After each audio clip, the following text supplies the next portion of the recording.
अगर आप पसंद करते हैं रेस म्यूजिक स्टूडियो का ऑडियो वीडियो तो लाल बटन को दबाकर हमारे चैनल को सब्सक्राइब करें और बेल आइकन को दबाना ना भूलें।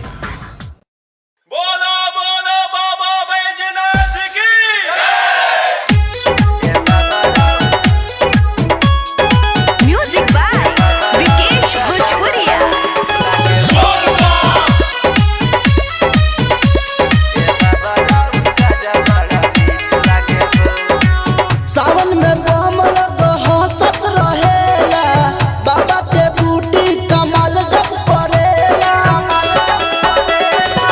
सावन में बमल हंसत रहेला, बाबा के बूटी कमाल जब पड़ेला। तोइको खता नहीं दिख लगे हो, तोइको खता नहीं दिख लगे हो। ए बाबा राउर गजा बड़ा मीठ लगे हो, ए बाबा राउर गजा बड़ा मीठ लगे हो, ए बाबा राउर गजा बड़ा मीठ लगे हो।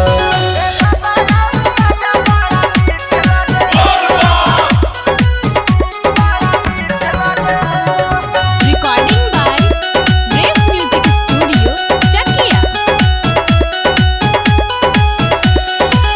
एकदम मरला पे बढ़ जाला पावर, चलत रहिया में हिलेला कामर। एकदम मरला पे बढ़ जाला पावर, चलत रहिया में हिलेला कामर, चलत रहिया में हिलेला कामर। मेवा मिठाई से भी हिट लगे हो, मेवा मिठाई से भी हिट लगे हो। ए बाबा राउर गजा बड़ा मीठ लगे हो, ए बाबा राउर गजा बड़ा मीठ लगे हो, ए बाबा राउर गजा बड़ा मीठ लगे हो। म्यूजिक बाय विकेश भोजपुरिया।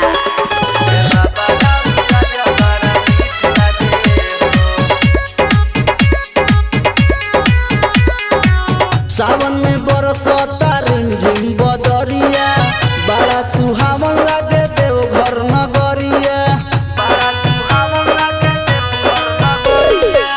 सावन में बरसता रिमझिम बदरिया, बड़ा सुहावन लगे देवघर नगरिया, बड़ा सुहावन लगे देवघर नगरिया। सनोज करन आज फिट लगे हो, सनोज करन आज फिट लगे हो। ए बाबा राउर गजा बड़ा मीठ लगे हो, ए बाबा राउर गजा बड़ा मीठ लगे हो, ए बाबा राउर गजा बड़ा मीठ लगे हो। सावन में बमल हंसत रहेला, बाबा के बूटी कमाल जब पड़ेला। सावन में बमल हंसत रहेला, बाबा के बूटी कमाल जब पड़ेला।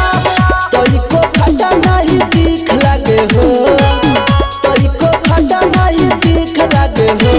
ए बाबा राउर गजा बड़ा मीठ लगे हो, ए बाबा राउर गजा बड़ा मीठ लगे हो, ए बाबा राउर गजा बड़ा मीठ लगे हो। Recording by race music studio Chakiya.